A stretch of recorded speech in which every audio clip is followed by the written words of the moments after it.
और फिर जिसके कैप्टन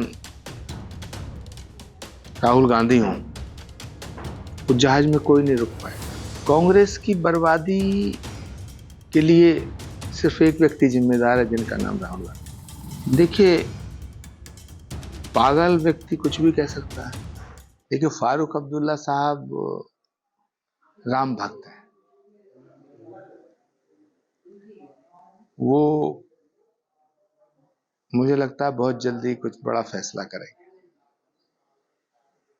क्योंकि ये अलग बात है कि वो फिलहाल बीजेपी के साथ नहीं है, लेकिन देश के हित में उन्हें कुछ बड़ा फैसला करना चाहिए। और मेरा यकीन है कि फारूक अब्दुल्ला साहब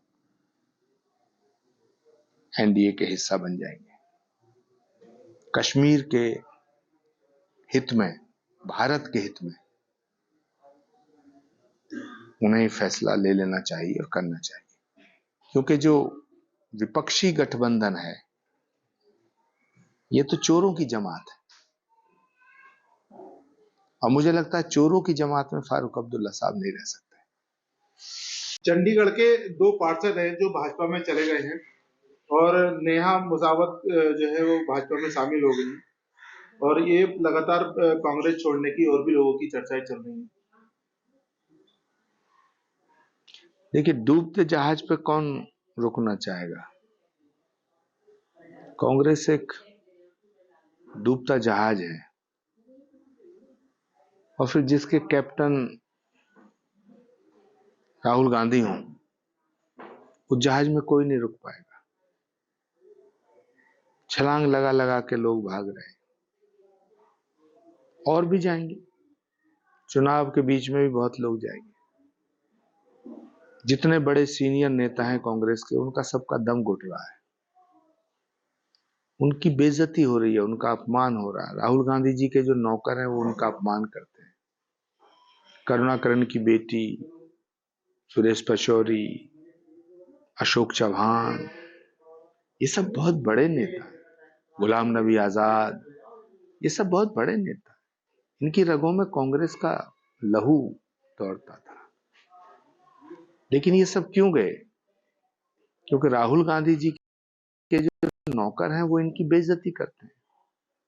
कांग्रेस पार्टी वो पार्टी है जो बड़े बड़े नेताओं की पार्टी थी, लेकिन अब कांग्रेस को नौकर चला रहे हैं, और वो नौकर बड़े बड़े नेताओं की बेइज्जती करते हैं, तौहीन करते हैं, अपमान करते हैं।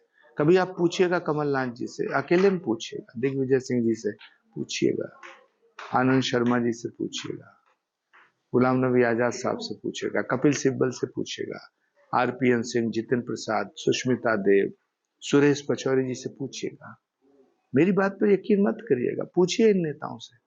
ये सब वो नेता हैं जो इंदिरा गांधी जी के साथ रहे, राजीव गांधी जी के साथ रहे, सोनिया जी के साथ रहे। उनकी कितनी तौहीन होती है, इनका बड़ा दिल दुखी है। तो ये सब एक एक करके जा रहे हैं, और भी जाएंगे। आपको पार्टी से निकाल दिया गया, सुरेश पचौरी साहब कल बीजेपी में शामिल हो गए कांग्रेस छोड़कर। तो इस तरह के ऐसा क्या वजह है, क्या मानते हैं जो कांग्रेस को इंटरनेशनल पार्टी है और लोग छोड़ छोड़ के जा रहे हैं? कांग्रेस की बर्बादी के लिए सिर्फ एक व्यक्ति जिम्मेदार है, जिनका नाम राहुल गांधी है। जब तक राहुल गांधी कांग्रेस में है, तब तक इस कांग्रेस को कोई नहीं बचा सकता। प्रियंका गांधी जी भी अभी चुनाव का क्लियर नहीं हो पाया कि कहां से चुनाव लड़ेंगी। वो अपने सर्वाइवल की लड़ाई लड़ रही हैं पार्टी के भीतर। उनका भी सम्मान नहीं है, उनको कोई जिम्मेदारी नहीं दी है। ये दुर्भाग्य है, जबकि कांग्रेस पार्टी की सर्वाधिक लोकप्रिय नेता प्रियंका गांधी है। कल मायावती जी ने ऐलान किया है कि हमारी पार्टी किसी गठबंधन में शामिल नहीं होगी और हम अकेले ही चुनाव लड़ेंगे। देश का मूड भांप लिया उन्होंने। ये जो सारे चोरों ने मिला करके ये ठगबंधन बनाया है, ये एक दूसरे के पीठ में छुरा भोंक रहे हैं। देश की जनता मोदी के साथ है और तीसरी बार भी भारत का प्रधानमंत्री नरेंद्र मोदी ही बने, क्योंकि देश की जनता उनके साथ है। कमलनाथ जी आपके पुराने साथी भी रहे हैं और सचिन पायलट साहब, और आप कब बीजेपी ज्वाइन करेंगे? ये तो कमलनाथ जी बताएंगे या नड्डा जी बताएंगे या मोदी जी फैसला करेंगे। हाँ, इतना जरूर है, कमलनाथ जी की भी तौहीन बहुत हो रही है, उनको भी बेइज्जत किया जा रहा है।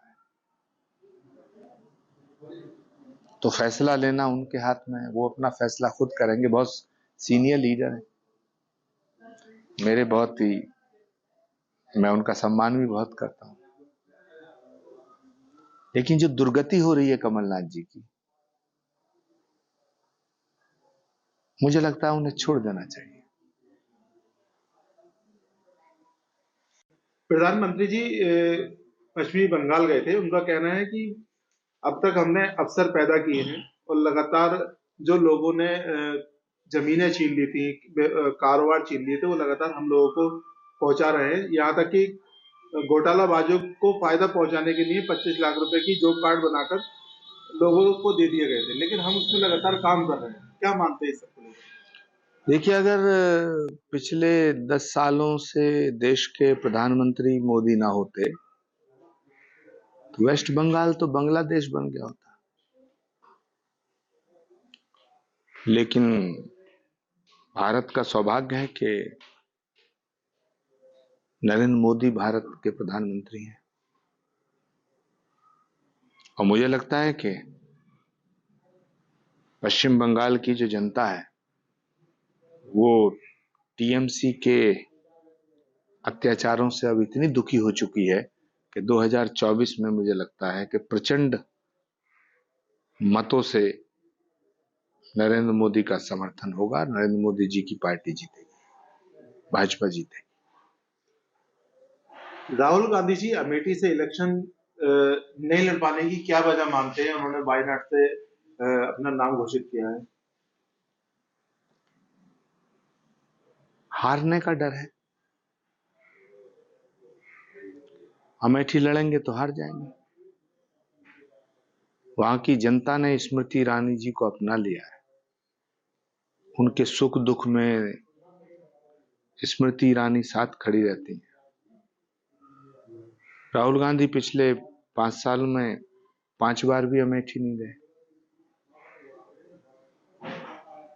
तो किसी भी नेता को जब ये पक्का पता होता है कि तुम वहां से हार जाओगे तो वहां से नहीं लड़ता। राहुल जी अगर अमेठी लड़ेंगे तो हार जाएंगे, ये उन्हें पता है, इसलिए वो वहां, मुझे नहीं लगता कि वहां से लड़ेंगे। आचार्य जी ये बताइए, लगातार जो कांग्रेस के नेता हैं वो लगातार पार्टी को छोड़कर भाजपा में शामिल होना चाहते हैं, तो क्या मानते हैं जो इस तरह की गतिविधियां पाई जाती है, अक्सर लगातार कांग्रेस को क्षति हो रही है इन सारी चीजों से? देखिए, राम विरोधियों के साथ कोई रहना नहीं चाहता। जो राम का द्रोही है उसके साथ रह के लोग नर्क में जाना थोड़ी चाहेंगे। और अब ये साफ हो चुका है, राम मंदिर के निमंत्रण को ठुकरा करके कांग्रेस पार्टी ने ये सिद्ध कर दिया है कि वाकई वो राम विरोधी पार्टी है, सनातन विरोधी पार्टी है। तो भारत में रह करके सनातन के विरोध करने वालों के साथ कौन खड़ा होगा, कौन रहेगा? इसलिए लोग छोड़ छोड़ के जा रहे हैं। राहुल गांधी जी कहते हैं कि मोदी झूठ बोलते हैं और मोदी जी की गारंटी झूठी है, तो क्या मानते हैं ये केवल चुनावी फंडा है, क्या है? देखिए, पागल व्यक्ति कुछ भी कह सकता है। बच्चा जो बालक हो और जो पागल हो, वो तो कुछ भी कह सकता है।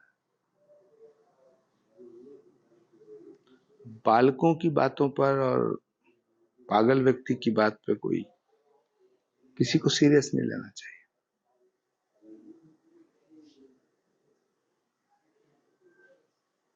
कल पूरे राजस्थान में पेट्रोल पंप बंद रहेंगे। एक डीलर्स एसोसिएशन का कहना है कि सरकार ने डीजल और पेट्रोल के दाम घटाने की बात कही थी, लेकिन अभी तक कोई भी इस तरह की कार्रवाई नहीं की गई है। सरकार को अपने वादे निभाने चाहिए और महंगाई बहुत बढ़ रही है, इस पर नियंत्रण लगाने के लिए सरकार को कोई ठोस कदम उठाना चाहिए।